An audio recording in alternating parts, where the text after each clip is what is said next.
En écologie, quand on parle d'urine, c'est principalement pour dire qu'on fait pipi sous la douche. Mais aujourd'hui, on va aller encore plus loin et voir comment l'urine peut servir d'engrais. Commençons par le début. Mais à quoi sert l'engrais? Eh bien, ça sert à enrichir les plantes en azote, parce que les plantes ont besoin de beaucoup d'azote pour grandir. Mais vous allez me dire, quel rapport avec l'urine? Parce que l'urine contient beaucoup d'azote. En plus, c'est pas nouveau, ça fait longtemps qu'on fertilise des cultures avec des excrétas humains. Avant l'installation de la chasse d'eau et de l'eau courante, les gens allaient aux latrines et le contenu de ces latrines était ensuite collecté pour être emmené dans les champs, le fameux fumier.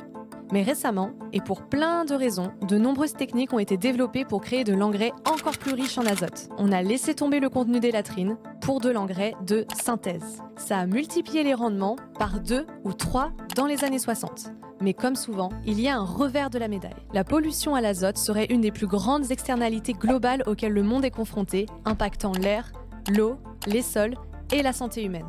Et logiquement, les agriculteurs ont abandonné le fumier et le compost pour l'entretien de leur sol. Mais revenons à l'urine. Alors pourquoi valoriser l'urine humaine en agriculture? Elle est riche en azote, phosphore et potassium, qui sont des éléments essentiels à la croissance des plantes. L'urine de une personne, pendant 1 an, peut fertiliser environ 500 mètres carrés de champs. En plus, elle est locale et inépuisable. Mais au lieu de ça, actuellement, l'azote de l'urine sert surtout à polluer les rivières. Quand on tire la chasse, ces nutriments sont évacués vers les égouts et se retrouvent dilués dans les eaux usées. Le traitement des eaux usées restant limité, nos cours d'eau sont pollués par l'azote et le phosphore. Bref, si on mettait l'urine dans les champs au lieu de nos rivières, on pourrait réduire notre consommation d'eau, réduire l'intensité de traitement des eaux usées et réduire la pression environnementale sur les rivières.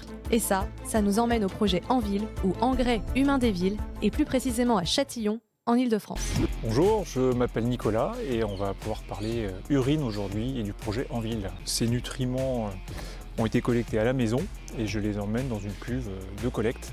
Les nutriments sont nécessaires pour que les légumes arrivent à maturité.